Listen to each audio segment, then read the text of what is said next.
Related, you endured a great struggle with sufferings, partly while you were made a spectacle both by reproaches and tribulations, and partly while you became companions of those who were so treated.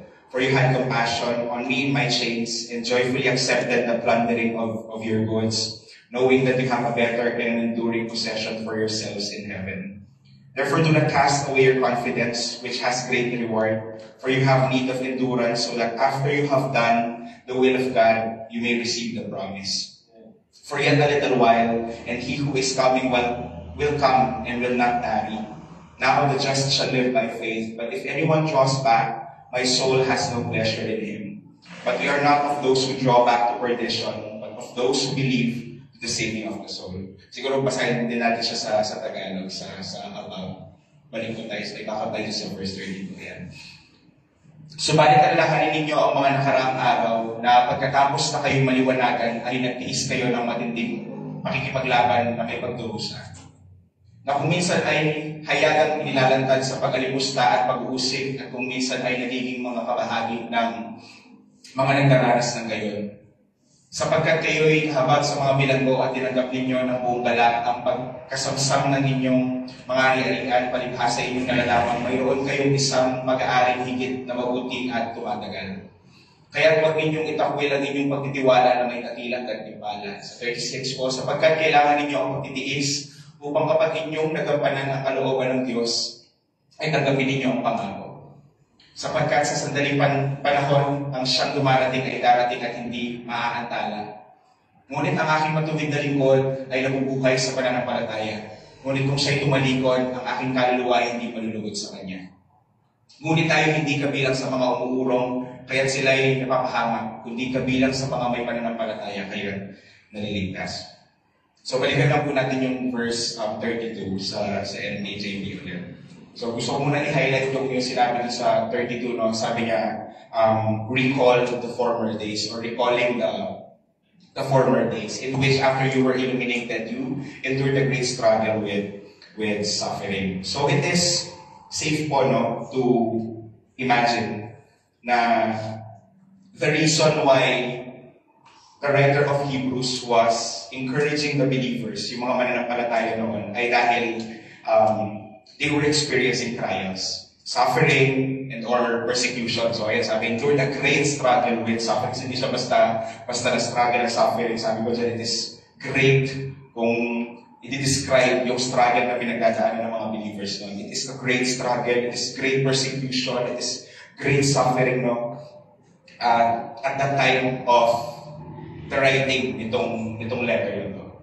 So from the verse we have read, it was also manifested, no, that they had on some former occasion endured a similar trial. Na yung mga pinagdadaanan nila, kasi sabi dyan, but recall the former days, so yung sabihin, alalahanin mo yung mga pinagdaanan mo before, parang gano'n. So ibig sabihin, pinagdaanan na nila. So ibig sabihin, napagtagumpayan nila noon. Pero sabi dyan, recall the former days in which, amen, so, ibig sabihin, they have endured the similar or the same trial. And nagawa nila na ma-bear yung trial na yun with the Christian spirit, no? With trust in the Lord. Kaya ang encouragement ng writer ng Hebrews, no? ng chapter ng Hebrews na sa kanila, recall the former days, alalahanin niyo yung mga nakaraang araw, alalahanin niyo yung mga nakaraang panahon. So, we always hear this, no? Dati, parang katagalan din siya lagi na ginagamit. They say, or we always say before, no, past is past. Amen. Sino dito yung gumamit ng term na yun? Or parang binabalikan ka ng, parang may sinisingil sa'yo, no? Or parang may sinasabi sa'yo na nagawa mo in the past. Past is past. Wala na yan, parang gano'n. And will never return. Amen. But sometimes, there is beauty. Amen. Merong kagandahan yung pag-recall or yung pag-alala ng nakaraan that will make you stable, established, and firm at present. Amen? So do not get me wrong po, no? Kasi sabi sa Philippians 3:13, we all know the verse, no? Na 3:13 and 14, sabi dyan, brethren, I do not count myself to have apprehended, but one thing I do, forgetting those things which are behind. So parang, sa madaling sabi, forgetting the things in the past, things that are behind, and reaching forward to those things which are ahead. Sa 14, I press toward the goal for the prize of the upward call of God in Christ Jesus. So again, do not get me wrong po ito sa sinabi ko na minsan magandang alalahanin. Amen? So sabi dito sa verse of Philippians, forgetting those things which are behind. Amen? Simply stating na kalimutan mo na yung nakaraan. And for me, ito yung maling pag-alala ng past, ng nakaraan, na ang nangyari is nai-stuck ka or nagtutuwel ka sa mga nangyari sa nakaraan in the past to the point na hirap ka na umusad, hindi ka na makapag-move on, hindi ka na makapag-move forward, and ang ending mo is you feel rejected, you feel ashamed, you feel condemned. Amen? That is not what I'm trying to point out here. Amen? But in Hebrews 10, yung context ng Hebrews 10 kanina, kung babalikan lang natin, hindi siya ganon. So, hindi siya para, alam mo yun, ipapaalala or recall mo yung former days para ma-condemn ka. Recall mo yung mga former days, yung mga pinagagawa mo lang para mahiya ka ulit. Hindi siya ganon. So, the writer of the letter encouraged them to recall the former days para makita nila na since they have been converted, sabi dyan, after you were illuminated, sa Tagalog, matapos mong maliwanagan. Amen. They have been converted into a believer in Christ. Since they were illuminated, since tinanggap nila si Jesus, marami na silang na-conquer, marami na silang napagtagumpayan. They were able to endure great, severe struggles, severe trials, dahil tinulungan sila ng Panginoon. Parang sinasabi, niya na doon sa mga mananampalataya in this time na remember the days na walang-wala kayo, but the Lord provided for you. Recall the days when you are mocked and persecuted because of my name, but the Lord strengthened you that you may endure. Remember the times when you shed a lot of tears, and here you are, strong in the faith, standing still. Recall the days when you were about to give up, but the Lord encountered you and told you how significant, kung gaano ka ka-importante, how you are important, or how important you are to Him. Amen? Sabi nga ng isang song ni Chris Christian, you know the song, diba sabi, don't give up, don't give it all to Him, because He cares so much more than you know. When it seems we really want to be someone you'll never become, just look how far you've come. So even the song states, now when it is already tiring, amen, nakakapagod na yung mabuhay, parang, Lord, kunin mo na lang ako.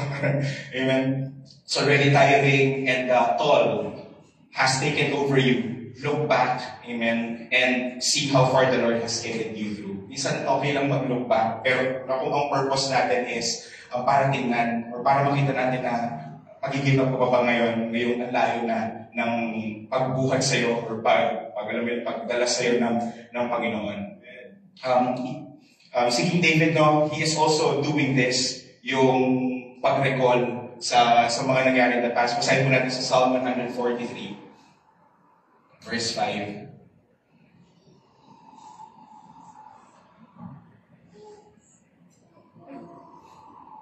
Sabi dyan, I remember the days of old. I meditate on all your works. I muse on the work of your hands. So sa Tagalog, basahin natin siya sa Tagalog, sabi, aking naaalala ang mga araw ng una, aking kinugunita ang lahat mong ginawa, aking binubulay-bulay ang gawa ng iyong mga kamay. So sometimes, alam ko, meron na po tayong mga instances na ganyan, lalo yung mga me time natin, yung mga lonely time natin. So we're just contemplating isip na natin yung mga kabutihan na ginawa ni Lord sa atin, and nabibless po tayo. Amen? Who would agree with me na ganun yung nangyari? Na kapag ikaw minsan idle ka, pero iniisip mo si Lord, naiisip mo yung mga ginawa sa'yo ni Lord over the day, sa buong linggo, you experience struggles, baka pinursicate ka pa ng mga kaklase mo, pero pag nakita mo yung kabutihan ni Lord, di ba nabibless ka? To the point na minsan naiiyak ka pa.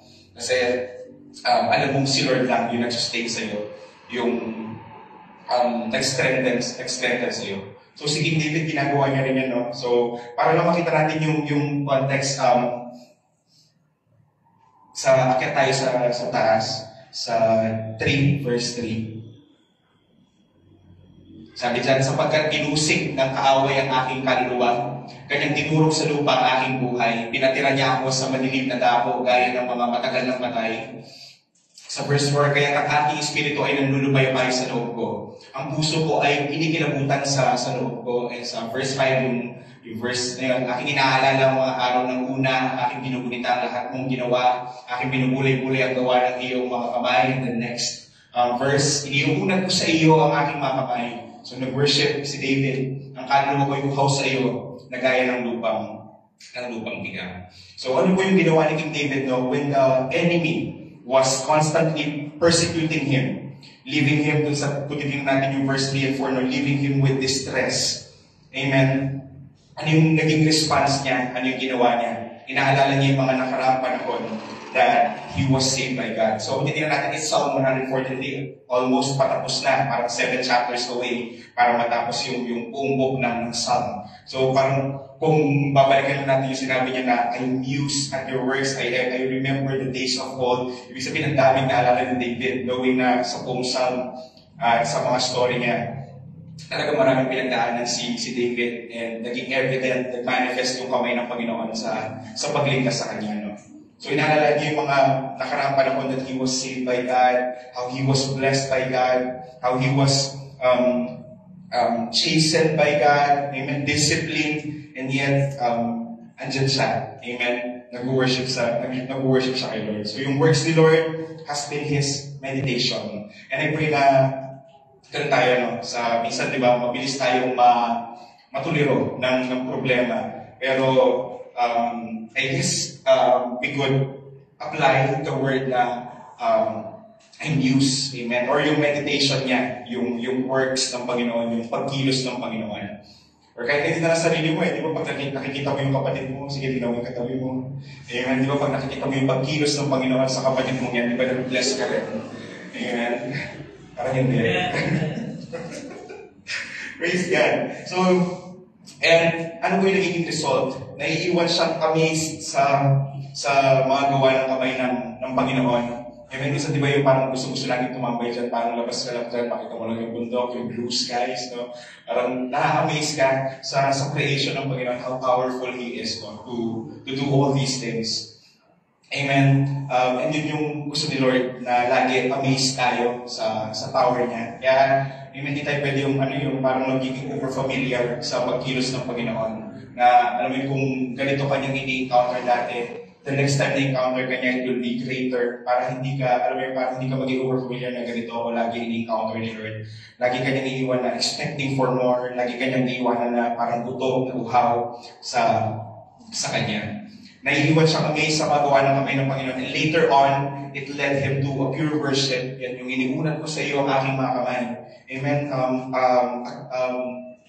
A clear sign of surrender, no? Na even though I am persecuted, Lord, even though na ang daming pagkilos ng kaaway sa buhay ko, but here I am, Lord God. I surrender everything to you. I will just meditate on your words. I know, sinave mo ako noon, isisave mo ulit ako ngayon.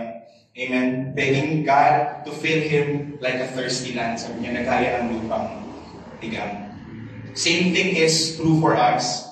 It is sometimes human. Amen. To tao lang. Parang karaniwan sa tao na makaramdam na ma-overwhelm. Amen. Pag sabay-sabay yung problema, normal na makaramdam ng parang ma-overwhelm, parang normal na, alam mo, minsan yung parang makaramdam ng worry, no? Pero just like King David in verse 4, he even said, no, that his heart is distressed within him.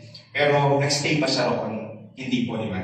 If you're going to read the verse, if you're going to read the whole chapter, no, hindi siya nagstay doon. Parang he had to arise from that feeling. Na kailangan hindi ako palugmok sa nararamdaman ko ito. Hindi ako pwede na ma-distress, hindi ako pwede ma-overwhelm. Kailangan I have to rise above doon sa nararamdaman ko. Kaya po sabi sa Psalm 46, 10, he says, no, 46:10. He says that, be still and know that I am God. Sabi mo sa katabi mo, be still and know that He is God. Amen. You will not recognize how powerful the Lord is if you are not still. Amen. Alam ko, marami na tayong experience sa buhay natin na all the more na napapagapag ka, all the more na tuliro ka, mas anong hindi ka makapag-isip kung ano yung dapat na gawin. And kaya may verse na ganito. Kasi alam ni Lord na, alam mo yun, mabilis tayong mag-alala. As human, mabilis tayong mag-alala. As human, mabilis tayong mag-worry. As human, it's human nature na mabilis ma-overwhelm, no? Kaya may verse na ganito. Kasi gusto ni Lord, huminahan ka. Huminahan ka muna, be still. Amen. And know that I am God. I am the powerful God. I am the omnipotent God, the omniscient God, the omnipresent God. Amen. The Lord of Lords, the King of Kings. Because you will not see God as He is if we are not still. Kaya for example po, no, kung may bagyo, amen. Tapos sobrang lakas talaga ng ulan, mga signal number 9, gano'n. Tapos, lumilipad na lahat, no, ng mga bagay sa paligid mo. Di ba, hindi ka naman makakapag-isip ng tama kung ano yung gagawin, kung aligaga ka, amen, kung panic mode ka. And I believe na kaya naman siyang patigilin ni Lord. Di ba? We take it by faith na kung may ganun man, no, the moment we pray, kaya siyang patigilin ni Lord at His Word kapag tayo ay nanalangin. But how if the Lord allows the typhoon to persist? Paano kapag inalaw niya na yung typhoon magstay lang siya dyan? Sometimes it is not the typhoon na kailangan pumanatag, kundi ikaw. Amen? Kundi ako, tayo na nandito. Minsan hindi yung typhoon, hindi yung sikat ng araw, yung init, no, ang kailangan mawala. Pero ikaw, paano natin kinokontrol yung sarili natin, huwag mag-complain. Amen? Paano tayong papanatag sa mga sitwasyon na parang hindi kinakikitaan ng kapanatagan or kapayapaan. So, one classic example of this, minsan, hindi yung bagyo ng buhay ang need na pumanatag, no? Kundi tayo. Let us look at Matthew 8, 23 to 27.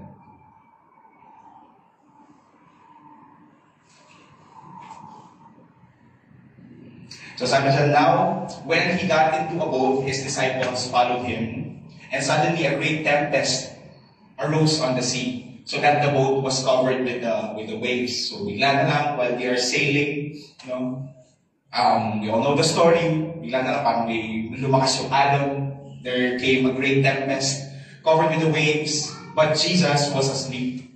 Then his disciples came to him and awoke him, saying, Lord, save us, we are perishing. But he said to them, why are you fearful, O you of little faith? Then he arose and rebuked the winds and the sea, and there was a great calm. Amen. So when they encountered the great tempest, and the great tempest saw na parang na-serve niya na yung purpose niya, natakot ko na yung mga disciples, alala na sila, yung tumigil ba yung bagyo? Parang sinabi ko sa story na tumigil yung bagyo. Parang nasabi ko na, hindi mo nagsalita yung bagyo dyan, pero in-imagine ko lang na parang nasabi ko ng bagyo sa sarili niya na, tapos na yung role ko, tapos na yung pananakot ko sa mga disciples, subupa na ako. Amen? Hindi naman po ganun. The tempest continued to impose danger or harm or threat sa mga disciples. They even had to call or to wake up the Lord Jesus. They had to call the attention ni Jesus and got rebuke. So ayan na rin, nakita natin, no, na bakit kayo natatakot kay liit ng inyong mga pananampalataya. Sabi niya, parang, oh, you of little faith. Sabi niya sa disciples, and then the tempest was put to still. Doon siya huminahon, doon siya pumayapa. And it is sometimes true for us na kung bakit sa mga major catastrophe, no, sa buhay natin, doon pa natin madalas or parang natatagpo ang tahimik si Lord or tahimik ang Panginoon. May nabasa akong book dati, no, na ang tanong niya doon, pero it's in English. Sabi niya, bakit kapag exam, bakit daw tahimik ang teacher? Pero it's a Christian book. Not because the teacher is silent, meaning wala na siyang pakialam. Tama ba? And I myself is a teacher, si Ces, and yung mga na-experience dito na makapagturo in the classroom setting, no? Kapag exam, tahimik talaga ang teacher. So, imagine mo na yung teacher mo talak ng talak habang nag-exam ka. Di ba? Pakireklamo mo pa yun. Pero kapag exam, ang teacher talaga, he or she is silent. No? Pero hindi ibig sabihin, wala siyang pakialam. Hindi ibig sabihin, iaalaw ka niya na gawin yung gusto mo. Like, for example, mangopya, no? He is just observing. Are you going to cheat? Tutulugan mo lang ba yung exam dahil hindi mo alam yung sagot? Kukuha ka ba ng sagot sa katabi mo? Amen? Or will you try to your best, or you will try to your best to answer the questions, to answer the test, or kapag hindi na talaga kaya, raise up a hand to ask the teacher, no? Magtaas ng kamay para tanongin yung teacher na i-assist ka na paano ito sasagutin, hindi ko maintindihan. And you will find a teacher very much willing to help. So, nung sinusulat ko ito, may naalala ko na instance. I think that was 2 months ago, or a month ago lang. So, nag-administer ako ng quiz sa isang section. So, nag-handle ako ng 6 na sections. Parang 4 doon regular, tapos yung 2 yung alternative learning system. So, ngayon, usually, nagbibigyan talaga kami quiz doon sa mga regular na students. And then, so yun na nga, gumawa ko ng quiz, no? Pero yung tatlo ko kasing section, STEM yung strand nila. And yung mga STEM sa Pampanga High School, sila yung mga parang cream of the crop, parang top section, mga matatalino. And then we have yung general academic strand, or meron ako isang GAS, or general academic strand. So hindi katulad ng kailangan mo, no? So sa Eastern kasi, dalawa lang ang, if I'm not mistaken, dalawa lang yung na-offer na strand. Pero sa pages kasi lahat ng strand ino-offer. So parang may yan, merong category, parang STEM, next is STEM, ABM, kasi ito. Parang yung mga hindi decided, yung mga medyo loko-lokong bata, nilalagay sila sa GAS, sa TVL, doon sila nilalagay. So ngayon, yung quiz ko is parang analogy ba? Parang gano'n, if ganito is ganyan, what is ganito? Parang gano'n. Tapos nung binigay ko na yung quiz, siguro few minutes pa lang, nung nag-room-around ako, parang minute ako doon sa room para lang to check if kumusta na-answer ba nila. Pero ang dami sa kanila hindi maka-answer ng quiz. Hindi nila alam talagang kumakamot yung ulo. Pero na-bless naman ako kasi kahit na parang nag-i-struggle sila, or evident naman nag-i-struggle sila. Pero hindi sila namamopya or nagtatangka na mamopya, no? Pero nung tumagal pa, nakita ko talaga parang ilang beses pa akong umikot, no? Tapos, wala talagang masagot yung halos. Nakaramdam talaga ako ng awa. Parang naawa talaga ako. Parang naramdaman ko na, sorry, parang sobrang naman. Pero doon sa tatlong sections ko, parang minanilang nila yung exam. Pero it's different to this section. Kasi nga, pero syempre, ayoko na kumuha ng separate pa ng quiz, so dapat pare-parehas na lang. Pero yun nga, hindi ko na-anticipate na hindi ko sinasabi na hindi sila parang intellectually capable, but magaling sila pero kailangan may choices, multiple choice dapat, ganyan. O kaya may word pool, gano'n. Pero kapag identification talaga, kasi nahihirapan talaga sila. So yun ako naramdaman ko talaga na naawa talaga ako doon sa mga bata. Tapos parang nag-announce ako, sige, please pass your paper, tapos nagulat sila, akala nila parang tapos na, siguro tayo wala sila masunod. Tapos after nila mapasa, sabi ko, I'll just give you another set of quiz tomorrow. So yun nga, nag-administer ako ng bagong quiz sa kanila, in-alter ko, nilagyan ko ng choices, no? Nire-relate ko lang siya doon sa sinabi ko kanina, na yung teacher, alam mo yun, parang si Lord, when we are being put to test, or pag tayo tinitest yung faith natin, no? Si Lord, madalas natin, parang hindi naman madalas, pero may mga times na parang tahimik na Panginoon. Parang wala tayong marinig na response from Him sa ating mga prayers. Given na tayo ay namumuhay para sa Panginoon, pero still, hindi natin marinig yung Panginoon, parang wala siyang sagot or tugon doon sa mga prayers natin. Pero alam niyo yung pinagdadaanan mo. Alam niyo na nahihirapan ka. Amen. Hindi ko sinasabi yung kanina na parang si Lord, lahat ng pinagdadaanan natin, lahat yan nag-cross sa mind niya. Talagang alam niya na kakayanin mo yun. Di ba sabi sa 1 Corinthians 10:13, huwag na wala niyo puntahan. Alam ni Lord, no? Alam ni Lord na kakayanin mo yung problem niya. So ako, hindi ko na-anticipate na kakayanin siya ng tatlong session, pero yung isa hindi. So hindi ka na si Lord. All-knowing si Lord. Alam niya na kakayanin mo yung pagsubok na yun. But what I'm trying to point out is, yung ako naramdaman ko na nung nakita ko na nag-struggle sila, wala talaga silang masagot. Naawa talaga ako. So I believe ganun din si Lord sa akin. Na kapag nakikita niya na nahihirapan na yung anak niya, na nakakabag si Lord. Talagang na kumupurot yun doon sa puso ng Panginoon, no? Pero minsan kailangan niyang i-allow na pagdaanan mo pa, mag-bear ka pa ng konti, mag-endure ka pa ng konti, kasi meron siyang gustong ituro sa'yo. Amen? And yun yung madalas na nami-miss out ng mga Christians na gusto nila parang the easy way, gusto nila na ma-solve agad, gusto nila mawala agad yung problema. Little did they know or little did we know, amen, para siya sa atin, na minsan kaya nagtatagal yung problema kasi ngayon baka tinuturuan tayo nila na pumanatag.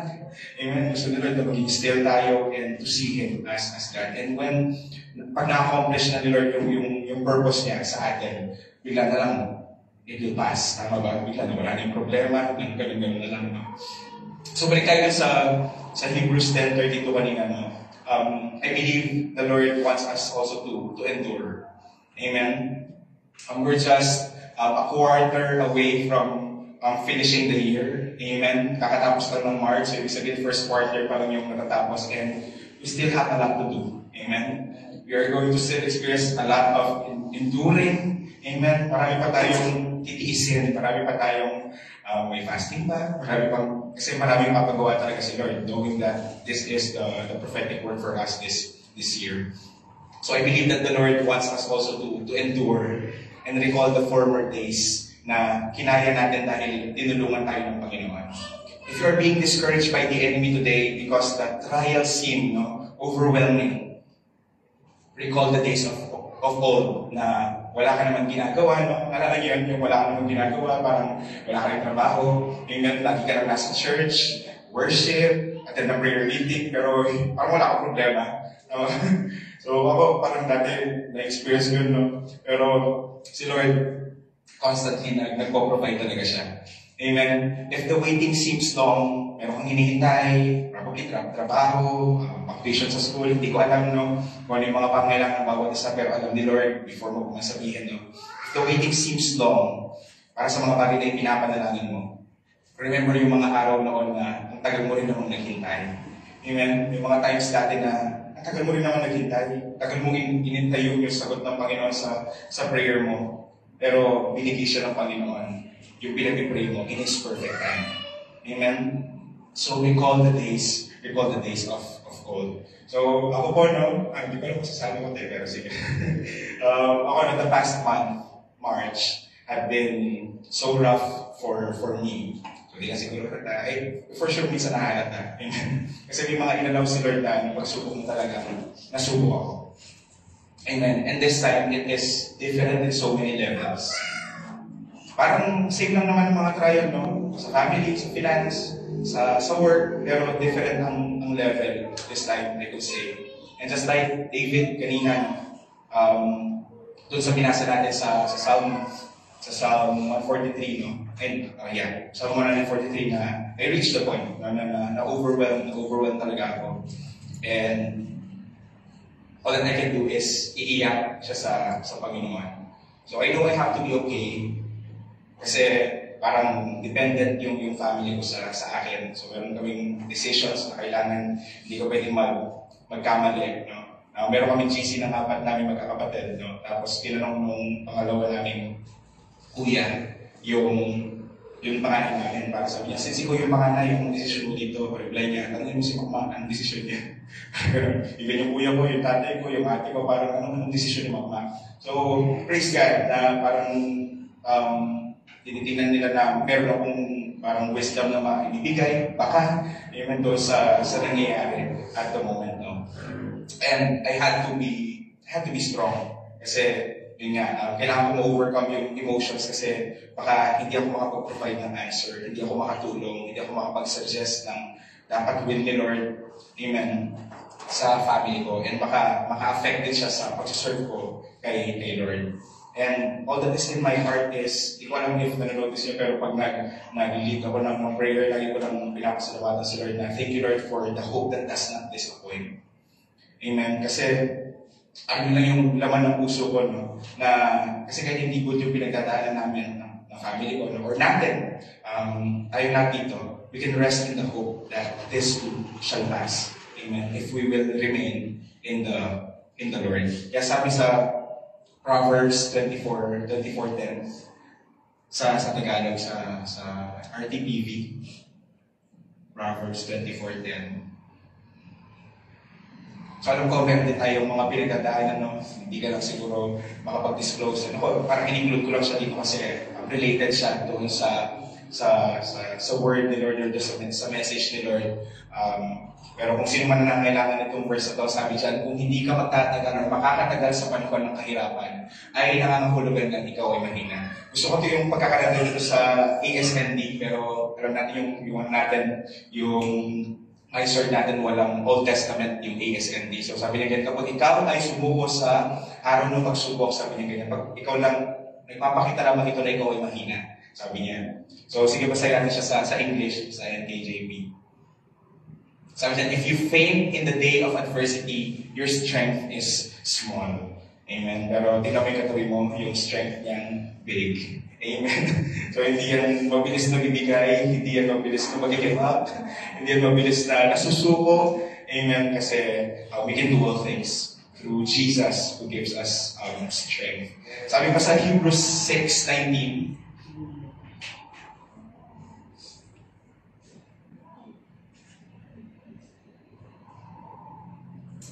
and sabi that this hope we have as an anchor of the soul, both sure and steadfast, and which enters the presence behind the veil. But if we're going to look back the verses, pero kahit hindi na po, it's referring to yung mga promises ni Lord, no?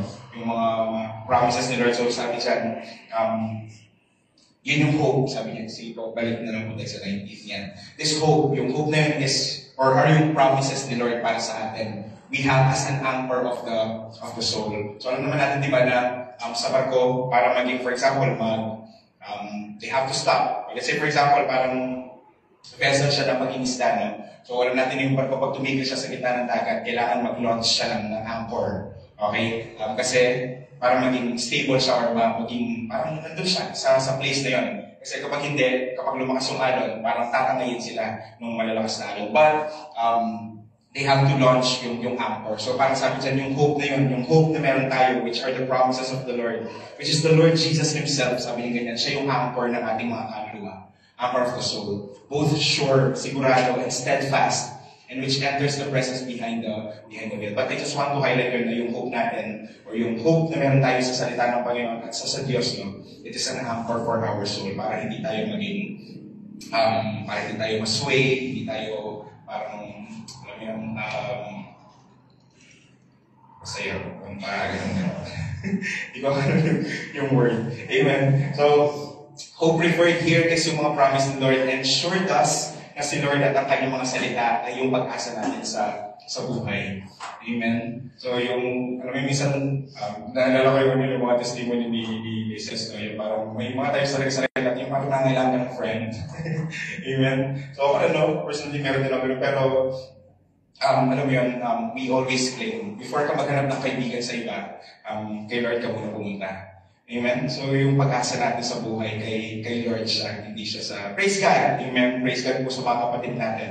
Praise God sa mga tao na nananalangin para sa atin. Pero the comfort na kaya ibigay ng Panginoon is greater. Amen? Doon sa kaya ibigay ng comfort ng kapatid natin. So marami pong Kristiyano, no, they have already waived their faith. Parang sinuko na nila yung kanilang pananampalataya, no?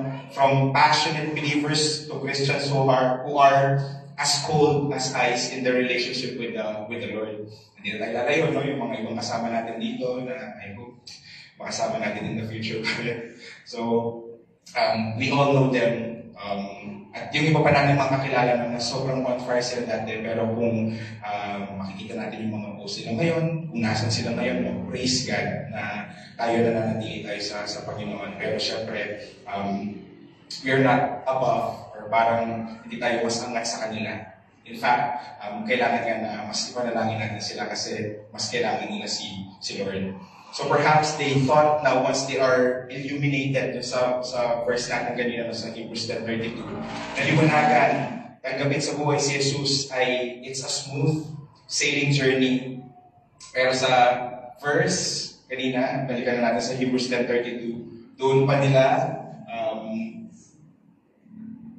So, I think lagi na ito nabibigay na illustration na maraming Kristiyano ang sumusuko dahil akala nila na kapag ni-receive nila si Lord Jesus, that's it. Parang masaya na ang buhay. Wala nang problema, no? Makakatakas na ako sa mga alalahanin ko. Pero dun sa sinabi kanina sa Hebrews 10:32, na kung kailan sila na-illuminate, and after you were illuminated, doon pa sila nag-endure ng great na struggle and great na suffering. So it only goes to show na once you are illuminated, and I believe you will all agree with me, amen, nung nakilala natin si Jesus, amen, mas hindi yung problema, tama ba?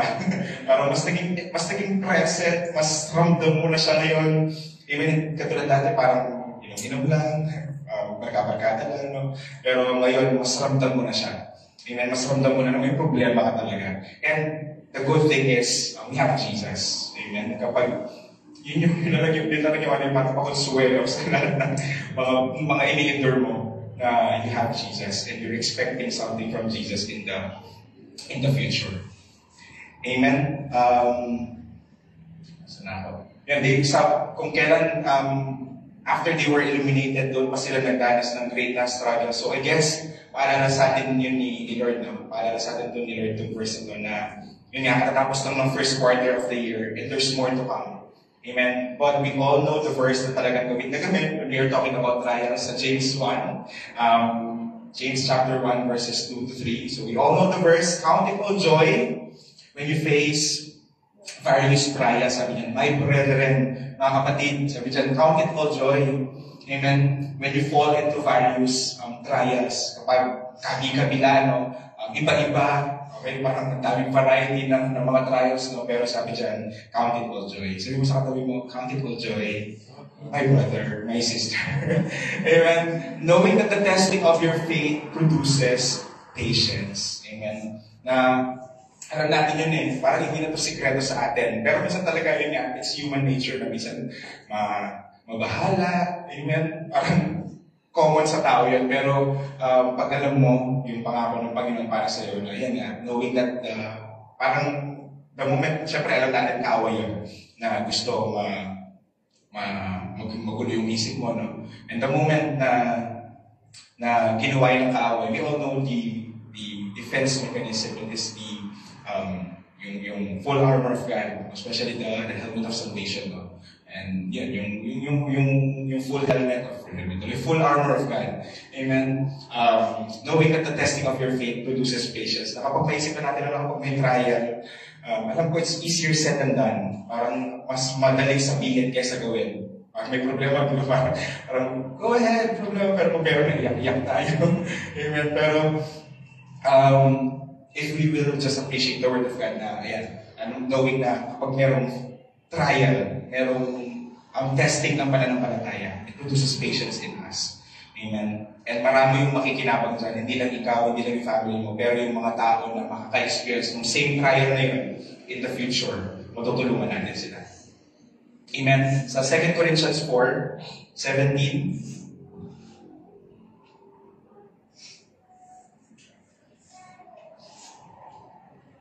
so sabi dyan, for our light affliction, which is but for a moment, so it's momentary.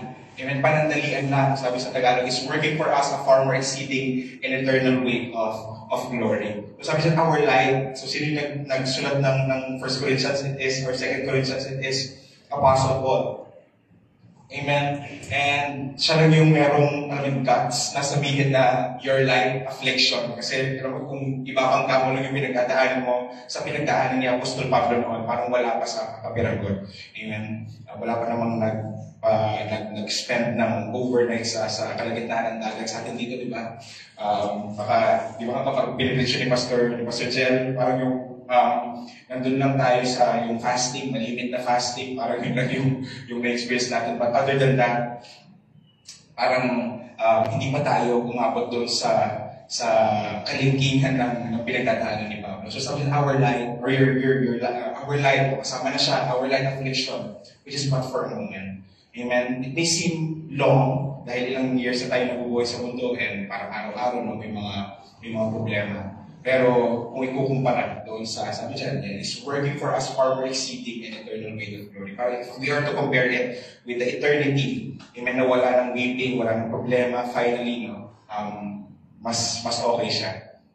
Amen. So yun lang po, no, na hinighlight ko lang yung recall the days of old na when you're being pressed, okay, by problems, by testing of faith. I hope na yung maging response natin na instead na mag-worry, instead na yung laging sinishare ni Arson na mag-bombard ng mga alalahanin, no?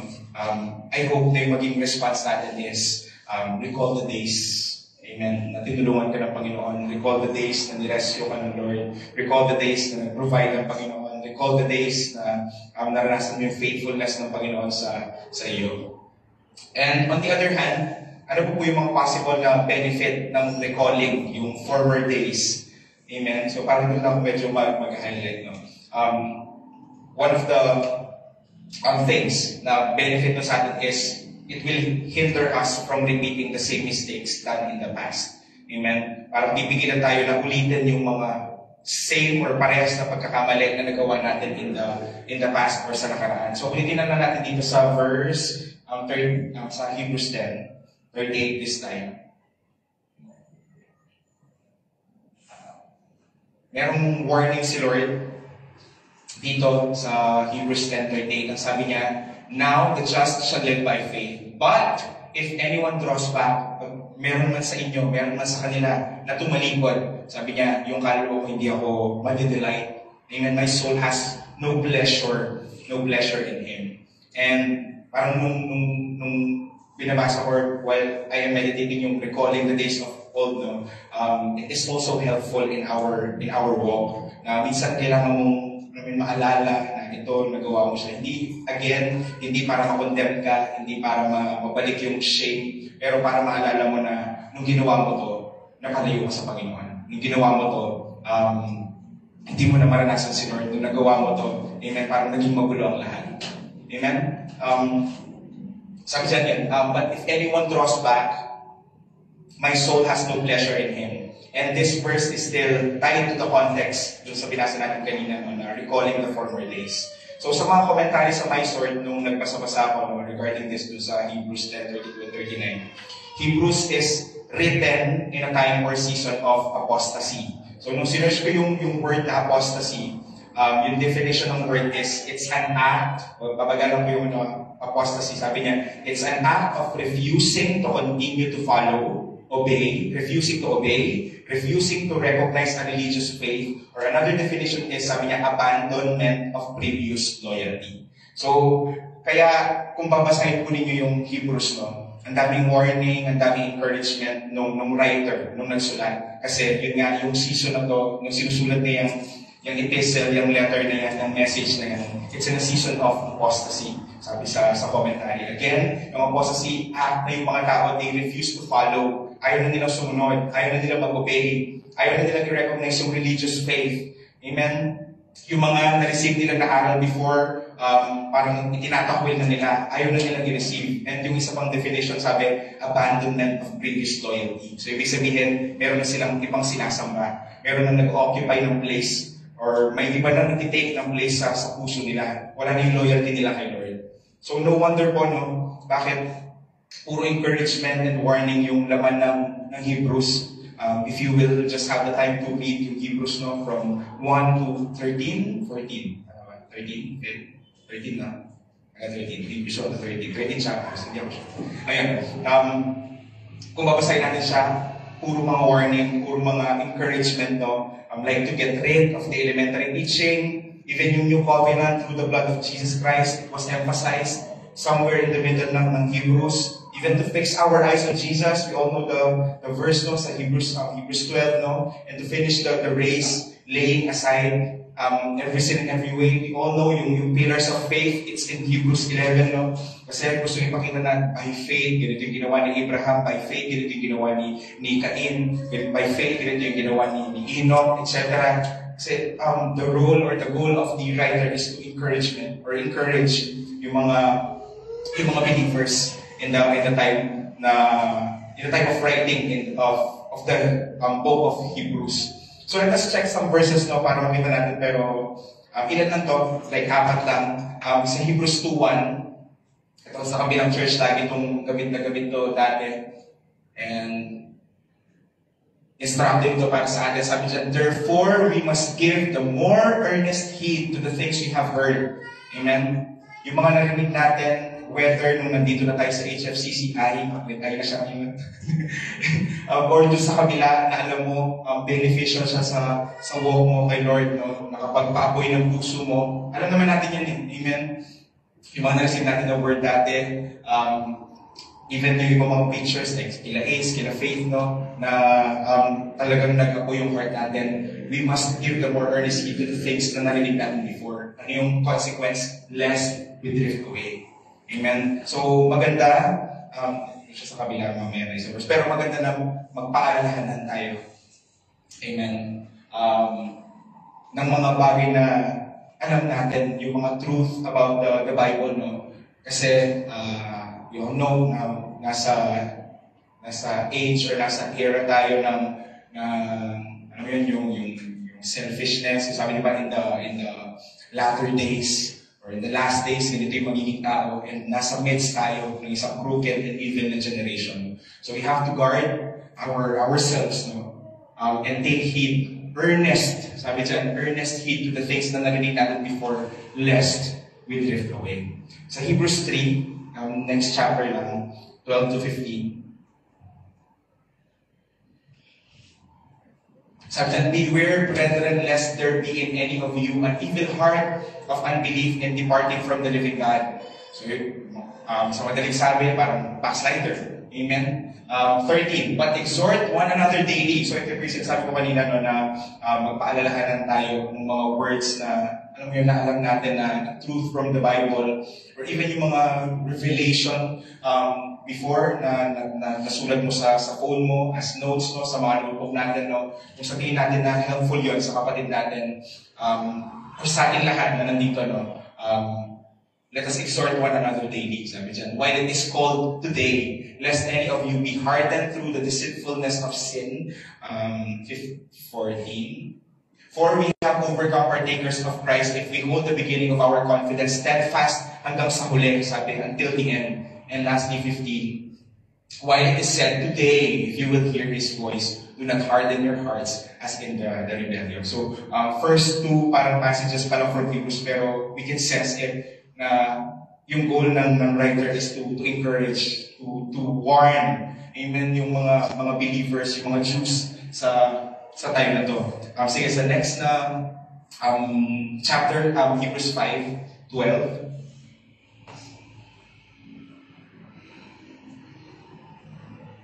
Sabi dyan, for though by this time you ought to be teachers, you need someone to teach you again the first principles of the oracles of God. And you have become to me milk and not solid food. Sige, next. And for everyone who partakes only of milk is unskilled in the word of righteousness, for he is a babe. So ibig sabihin, there's a spiritual immaturity in the people, no, sa mga tao na nandito or buhay nung time na to, nung sinusulat yung book of Hebrews, no, na the writer, kasi hindi tayo sure kung sabi ng history, si Luke, pwede si Paul. So the writer, balik tayo sa may 12, he is expecting yung mga believers doon na maging teachers na. Sabi niya, for though by this time you ought to be teachers, sa panahon ito dapat nakakapagturo ka na, nakakapag-evangelize ka na, nakakapag-share ka na ng faith mo. Amen? Nakakapag-share ka na ng gospel, no? Pero hindi, you need someone to teach you again the first principles, yung mga simulaing aral, no? Or the oracles of God, and you have come to need milk and not solid food. So, I guess, no, na just like the Corinthian believers, parang sila mga immature na mga bata na kailangan babyhin, kasi kapag binigyan mo sila ng solid na food, ma-offend sila, or hindi din naman dadigest ng maayos. So again, sa 13, na yan, for everyone who partakes only of milk is unskilled in the word of righteousness, for he is a babe. And last, sa Hebrews 10, 26 to 27. So ito, this is contrary to the once saved, always saved gospel, no? This could be a verse na pwede natin magamit. Sabi dyan, for if we sin willfully, after we have received the knowledge of the truth, there no longer remains a sacrifice for sins. Sa 27, but a certain fearful expectation of judgment and fiery indignation which will devour the adversaries. Basahin natin siya sa Tagalog po, 26 to 27. Sabi niya, sapagkat kung sinasadya natin nagkasala or magkasala, matapos natin tanggapin ang lubos na pagkakakilala sa katotohanan, ay wala nang natitira pang alay para sa mga kasalanan. So, ano naman natin yan, no? Kasi merong isa pang verse na nabasa ko na doon sa Hebrews 10 na pag ginagawa natin yan, parang pinapako natin ulit si Jesus. Sabi, kundi isang kakilakilabot na paghintay sa paghukom at isang naglalagablab na apoy na tutupok sa mga kaaway.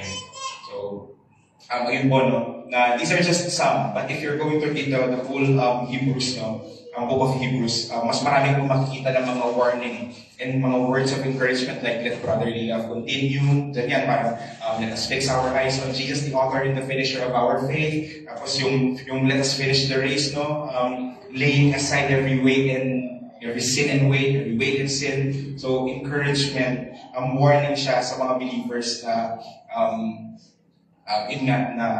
kaya makikita mo yung relevance nung recall the days of old na parang ini-encourage but parang hinihimo sa Tagalog ng writer ng Hebrews yung mga believers at that time kasi nga napagtagumpayan nyo na yan para sabi doon, di ba, na after you were illuminated, you have sige, basahin po natin ulit Hebrews 10:32 to 34 sa NKJ. Said, but recall the former days in which after you were illuminated, you endured the great struggle with sufferings. Pero hindi lang siya doon. Sa 33, partly while you were made a spectacle both by reproaches and tribulations, no? And partly while you became companions of those who were so treated. So, kung hindi ka naman nakaka-encounter ng reproaches and tribulations, kasama ka naman, or nakakasama ka naman, you have companions na ganun yung treatment sa kanila. And sa 34, for you had compassion on me in my chains and joyfully accepted the plundering of your goods. So kahit na ninanakaw na, kinukuha na yung mga goods mo, pero still you counted joy, sabi niya, joyfully, knowing that you have a better and an enduring possession for yourselves in heaven. Kumbaga parang sinasabi ng writer, alam ko na to, amen, na-experience yun na to. So anong nangyayari? Parang sa Galatians mo yung buhas, parang bewitched you, sino yung parang nag-bewitch sa inyo. So recalling the former days when we are still in the world, how miserable and meaningless our life was. Amen? Kung babalikan na natin yung mga days na wala pa tayo sa Panginoon, wala pa si Jesus sa atin, hindi pa tayo pinananahanan ng banal na Espiritu, yung buhay natin miserable. Buhay natin, parang yung kanta, di ba, sabi niya, buhay ko noon, walang sigla, walang pag-asa, sabi niya, di ba, meaningless. Our life was meaningless. Will prevent us from desiring to go back to the same life. So, di ba, parang, kasi parang may nakikita ko dati, pag may biniro ako dati, nakalimutan ko na, pero parang kung babalikan mo yung dating ikaw, parang gano'n, di ba? Tapos parang reaction ng tao na nandiri siya. So ikaw, kung imagine mo na ulit yung buhay mo dati, amen, I'm sure same yung magiging response. Parang nandiri ka, if you're going to compare it now sa life mo, no? Baka marami pala ako na dito amen, baka kasi gawin natin yan. Pero yun, amen, parang kung titignan talaga yung buhay natin dati, patapon, meaningless, parang kung titignan talaga nakakadiri, no? Parang grabe, nagawa ko yun, parang gano'n. And minsan kailangan natin siyang balikan, parang isipin yung former days na yun, no? Parang hindi na tayo magkaroon ng desire, amen, na bumalik pa dun sa dati nating buhay. Sa Colossians 3, 4 to 10,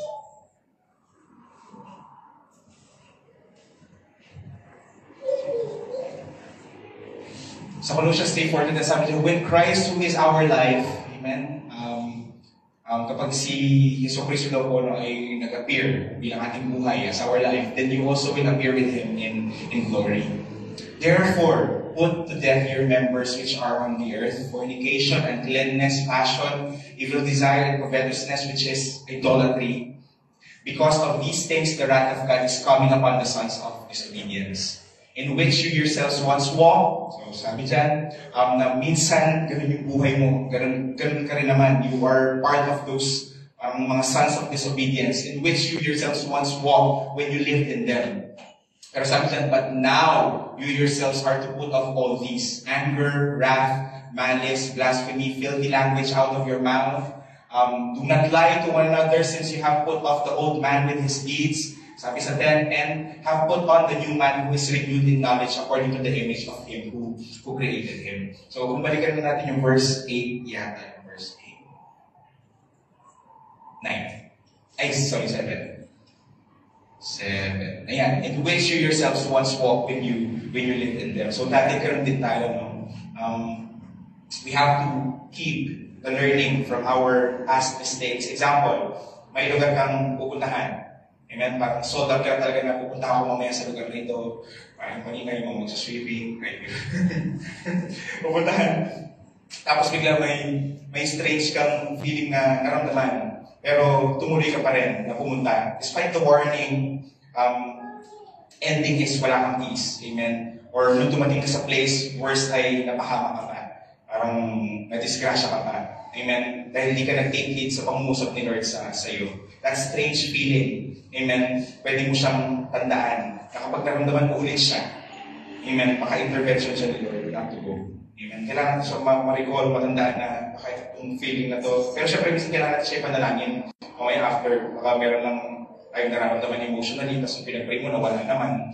Amen? Pero may mga cases na kahit paano mong ipanalangin, kahit paano mong isurrender sa Panginoon, the feeling is the same. Amen? Ayaw ka ni Lord na pumunta. Amen? So, intervention siya ni Lord not to go. So, we have to be mindful. We have to be, alam mo yun, kailangan maging,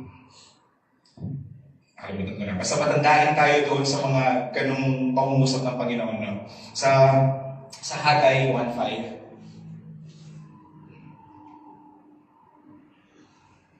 You'll know this, consider your ways. Sabi niya doon sa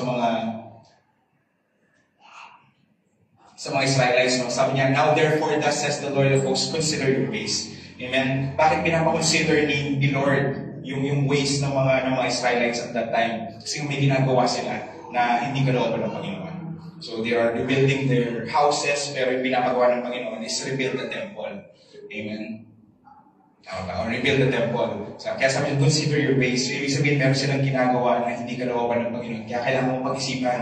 Kailangan mong tingnan. Kailangan mong i-check ano yung ginagawa mo na. Kasi, sige, tingnan natin yung mga verse. Sabi dyan, you have so much, nagtanim ka ng marami, pero yung ani mo, ang liit. It's little. You eat, kumakain ka, no? Pero hindi enough, hindi ka nabubusog. You drink, umiinom ka, but you are not filled with drink. You clothe, nagdadamit ka, pero hindi mo maramdaman yung warmth ng damit, no? And he who earns wages, nagtatrabaho ka, kumikita ka, pero earns wages to put into a bag with this host. Bakit? Parang, sige, sa 7 yata yung inulat yan. Ayan, 7. Thus says the Lord, consider your ways. Balikan mo, parang, bakit nangyayari sa ito? Kailangan mong bumalik. You have to recall, amen, kung bakit na-experience mo yan. Kasi, yun nga, dalawa. It's either namumuhay ka para sa Panginoon and inalaw ni Lord yung mga ganyan kasi may ginagawa siya to test your faith. Pero ito kasi, it's the negative side na kaya nila na-experience kasi nag-disobey sila sa Panginoon. So, meron pa tayo, meron pa isa, we all know the verse, Revelations 2:5.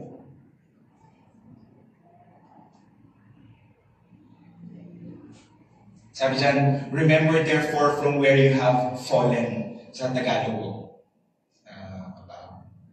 Yan. Kaya talalahanin mo kung saan ka nahulog. Magsisi ka at gawin mo ang mga bagay na ginawa mo noong una. So this is the church na iniwan yung kanilang first love. Ginawa noong una. Kung hindi, darating ako sa iyo at alisin ko ang iyong ginawan mula sa kanilalagin nito, malibang magsisi ka. So yun po, remember therefore where you have fallen. Parang it's recalling or parang remembering the days na ang sweet ng communion mo kay Lord, and now you're too busy with the things of the world. Perhaps. Amen. Kaya, praise God po, no, na nauna sa atin yung mga forefathers natin. Amen? And I believe tayo lahat natutuwa daw, no? Na may nauna sa atin. So, sila sa Abraham, Isaac, no? Kasi may basis tayo. Parang alam na natin kung ano yung pleasing at hindi sa Panginoon. Sa Romans 15:4,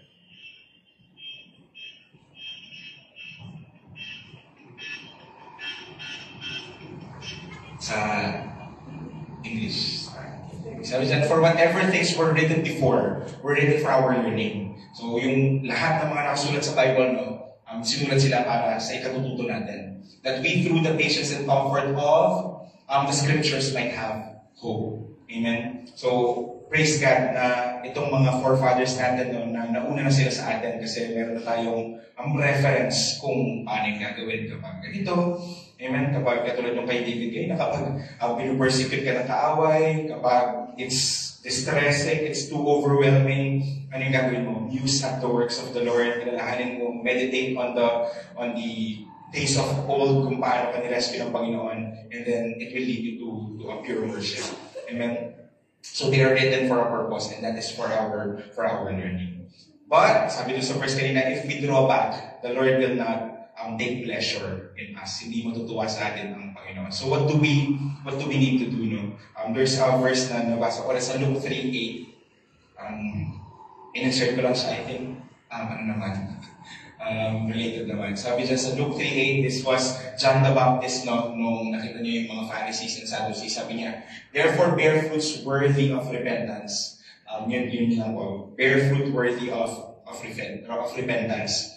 So, meaning, in-expect tayo ng Panginoon to produce evidence in the actions, speech, and life na talagang truly nag-repent tayo. Amen? Yung mga, minsan di ba, parang sa trabaho, parang minsan ang hirap, parang, syempre, hindi ka naman nahihiya, pero minsan parang ang hirap na sabihin na Kristiyano ka. Meron akong, wala na akong makapanood. Meron akong isang teacher, tapos all of us doon, all of us are Christians. Almost. Parang kung 12 kami na teachers, parang 3/4 siguro. Or almost half. Christian. Yung nga ng JIL, HL. Yung iba. Tapos may time na, ako na-share ko na ito kay William, na may time na pumasok kami. Parang actually nag-sharing kami ng mga kasama ko about fasting yata yun na sa kanila sa JIL, lagi fasting, gano'n. Tapos dumating yung isa kong teacher, tapos tinanong niya, si ganito, or na ganito, sabi niya ganyan. Tapos sabi namin, opo sir, sabi niya ganyan. Parang mas kapampangan niya sabi niya, pero sabi niya, bakit siya nag-vape? Ba't siya nag-vape? Sabi niya ganyan. Ba't siya nag-sugar? Sabi niya ganyan. So parang kami, nag-hihip na lang kami, parang, wala na kami maisagot. Kasi, ang hirap sabihin na Kristiyano, tapos makikitaan ka ng gano'n. Pero syempre, hindi naman tayo gano'n. So in our workplace, we strive to work na may integrity kasi gusto natin na ma-please si Lord sa ating workplace. So yun, meaning, anong ibig sabihin ng bear fruit worthy of repentance na yung mga actions natin, yung speech natin, yung life natin, no, kailangan din marks siya. Parang yun na share ni Ses, yung marks of Jesus Christ, kailangan merong marks, merong tanda na truly nag-repent na yung isang tao. So, bearing fruits worthy of repentance is simply living or mamuhay, kung paano namuhay si Lord at kung paano niya tayo in-instruct na mabuhay. So, makikita dapat sa buhay natin na binago na tayo ng Panginoon. Sige, tingnan mo yung katabi mo kung mukhang binago na ng Panginoon. Praise God, binago na yung Lord.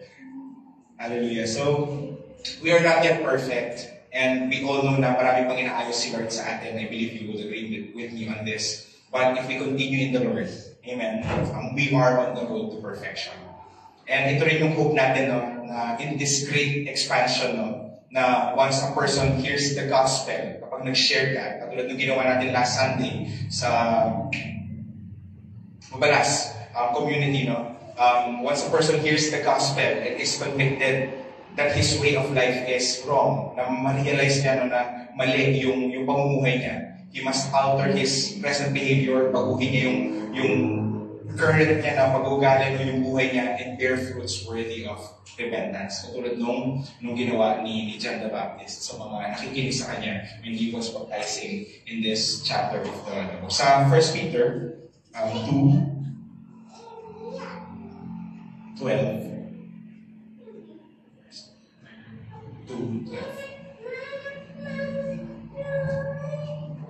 Sabi dyan, having your conduct honorable among the Gentiles. So sa gitna ng mga hintil, kailangan yung conduct natin is honorable. Amen. That when they speak against you as evildoers, they may, by your good works which they observe, glorify God in the day of visitation. Masaya natin siya sa abang. Para mas maan natin message. Sabi dyan, maging marangal ang inyong pag-ugali sa gitna ng mga hintil, sa gitna ng mga believers, upang kung magsalita sila laban sa inyo na parang kayo gumagawa ng kasamaan, ay makita nila ang inyong mabubuting gawa at duwalhatiin nila ang Diyos sa lahat ng sa araw ng pagdanaw. Amen. So we have to be, or our conduct must be honorable by all means, kahit saan man tayo naroon. And remember 2 Fridays ago, yung word po ni Lord, di ba sabi ni Ses, umiyak siya, ang gusto ni Lord ay mamunga tayo, na mag-bear tayo ng fruit. And this is one of the fruit na we have to bear, that we have to bear fruit worthy of repentance. Dito na po tayo mag-i-end. Balikan na natin Hebrews 10. Tapos, ano lang natin yung last ng mga few verses.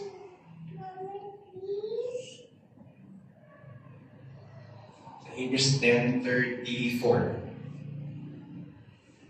Sabi po dyan, for you had compassion on me in my chains and joyfully accepted the plundering of your goods, knowing that you have a better and enduring possession for yourselves in heaven. Pero gusto kong i-emphasize dyan, yung knowing that you have a better and an enduring possession for yourselves in heaven. May it be one of our sources of inspiration. One of our sources. Pero, syempre, main source of inspiration natin kung bakit natin aasamin na makarating ng heaven is si Lord Jesus, si Father, si Holy Spirit. Amen. But may it be one of the sources of our inspiration na once again, kung bakit tayo mag-i-endure. Sabi dyan, no? Because you know na ang naghihintay sa iyo ay eternal na possession sa langit. No wonder po, no? Bakit yung mga revelation ni Lord lately, no? Sa atin last week, before tayo mag-minister, no? Sa community, no? Na-lay up treasure in heaven. Kasi nga, alam naman natin dito sa mundo, no? May kalawang, may mga maninira. Amen. Gusto ni Lord na magkaroon tayo ng eternal mindset na lahat ng meron tayo dito sa mundo, these are just passing pleasures and hindi sila magtatagal. Amen. Pera mo, gadgets mo, sasakyan, any material thing, even yung mga parang in-expect natin na makakatulong sa atin na makarating sa langit, no? Relationship. Amen. These are just passing pleasures and hindi sila magtatagal. Lalong-lalo na hindi natin sila matadala sa langit kapag tayo ay parang binawi na ng Panginoon yung buhay natin hirap. So remember what the Lord has promised in John 14:1-2. Sa John 14 ko.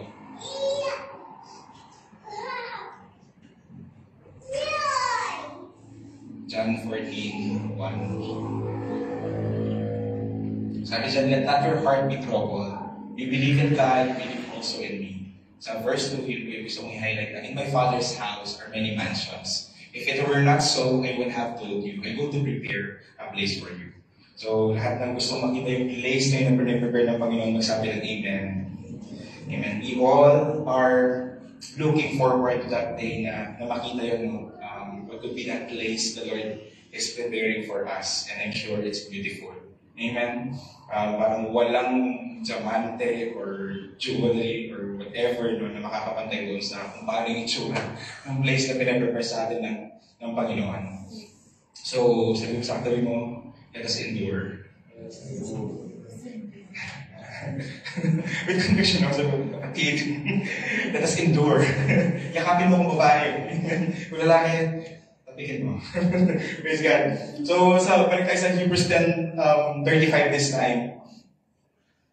Sabi doon, therefore do not cast away, parang sa ibang translation, huwag mong itapon, sabi, do not throw away your confidence, which has great reward. So, kanina minention natin na our confidence as believers is in the Word of God. Yung salita ng Diyos, yung confidence natin, yung nagpapatatag ng puso natin. Di ba, ang daming songs, salita mo, ang kailangan ko. Tapos yung parang, pangako mo yung aking sandigan, biyaya mo yung lubos. Kasi yung confidence natin, it's found in the Word of God. Kasi syempre, the Word is Jesus Himself.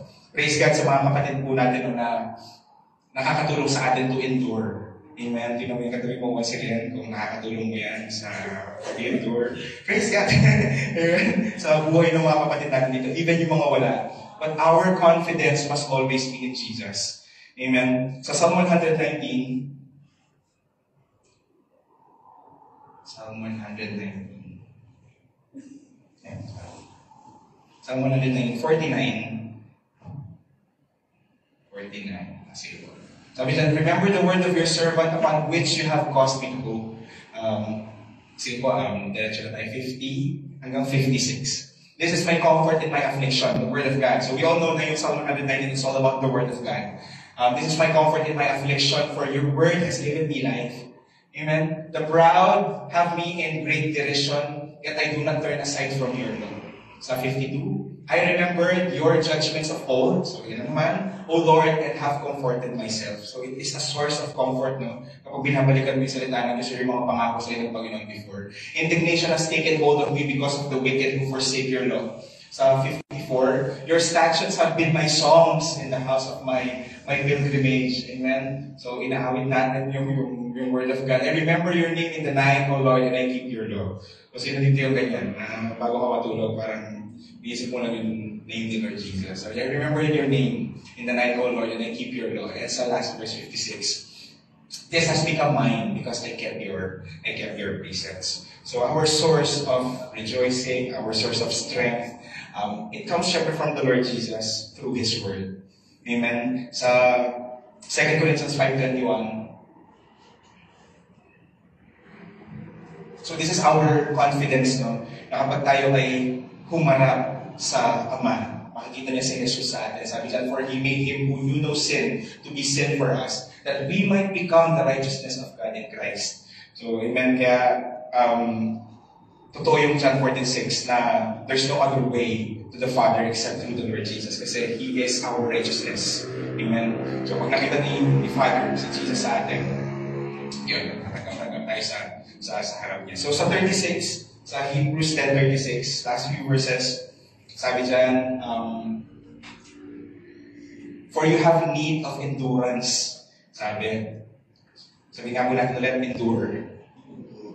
For you have need of endurance. Amen. So that, after you have done the will of God, matapos mong accomplish yung pinapagawa sa iyo ng Panginoon dito sa lupa, no? Yung service, yung accomplish yung destiny mo dito sa mundo, no? You may receive the promise. Amen. Ang hirap naman nung nagpagod ka ng lahat-lahat, tapos sa bandang muli, hindi mo pala receive yung promise of eternal life na Panginoon. Kaya sabi dyan, for you have need of endurance. Kailangan natin mag-endure. Sabi mo ulit sa katabi mo, let's endure together. Amen. So sa Luke 21:19,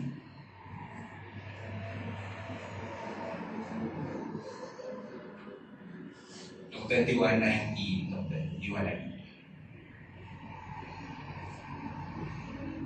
yan. By your patience, possess your soul. Sa ibang pong translation, I think meron siyang by your endurance. Di ko alam yung King James.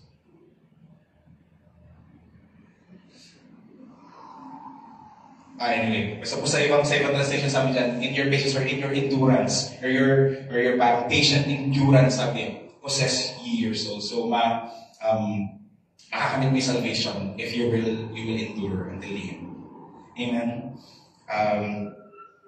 Last three verses from Hebrews 10. So 37 tayo this time. Sabi dyan, for yet a little while, and He who is coming will come and will not tarry. Hindi na siya parang magtatagal pa. For yet a little while, and He that He shall come, which is si Lord Jesus, no? Will come and will not tarry. And ramdam naman natin yan, no? Parang lagi namin mention ni Phil, yung mga nations against nations, yung mga earthquakes recently sa Taiwan, 7.5, no? Yet a little while, and He that shall come, si Jesus yung muli na babalik siya, and hindi na siya makapaghintay. He will not tarry. Hindi na siya parang magpapahintay pa. Sa Romans 13:11-14,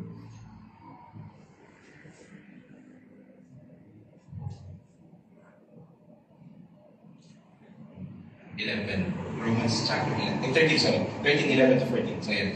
And that knowing the time that now it is high, time to awake out of sleep. For now is our salvation nearer than when we believed. So, nung time na sinusulat yung epistle to the Romans, no? To the Roman believers, sinasabi na ni Pablo na malapit na yung pagdating ni Lord. What more ngayon, no? The night is far spent, the day is at hand. Let us therefore cast off the works of darkness and let us put on the armor of light. Sa last verses, let us walk honestly as in the day, not in rioting, in drunkenness, not in chambering, or revelry, sabi, in wantonness, not in strife and envying. And sa last po, 14, but put ye on the Lord Jesus Christ and make not provision for the flesh to fulfill the lusts thereof. Amen. So, sabi dyan, the night is far spent, parang ang tagal na pinugol natin na panahon dito. No? So we have to walk in the daylight. We have to walk in the light of Christ, because He who is coming will come and not tarry. And last na paalala po sa atin sa Hebrews 10:38 and 39. Basahin ko na lang po, now the just shall live by faith. Amen. So it is a good introductory doon sa next na chapter, which is chapter 11, kasi we all know it is a book of faith. Amen. It is parang yung pillars of faith. Now the just shall live by faith. Pero, sabi niya, if anyone draws back, kung may tumalikod, no, my soul has no pleasure in him. Hindi matutuwa ang Panginoon. But, the encouragement, sabi sa 39 last verse, no, we are not of them who draw back into perdition. So, hindi tayo kasama nun sa NKJV po. I think King James. Yeah, but we are not of those, hindi tayo kasama, who draw back to perdition, or parang to, parang indignation mo kanina, parang damnation, perdition, or sa Tagalog na. Ayaw ko na siya. Ayan, napapahamak. Amen. Ngunit tayo hindi kabilang sa mga umuurong. Amen. Sabi ko sa katabi mo, hindi ka kabilang doon. Hindi ka uurong.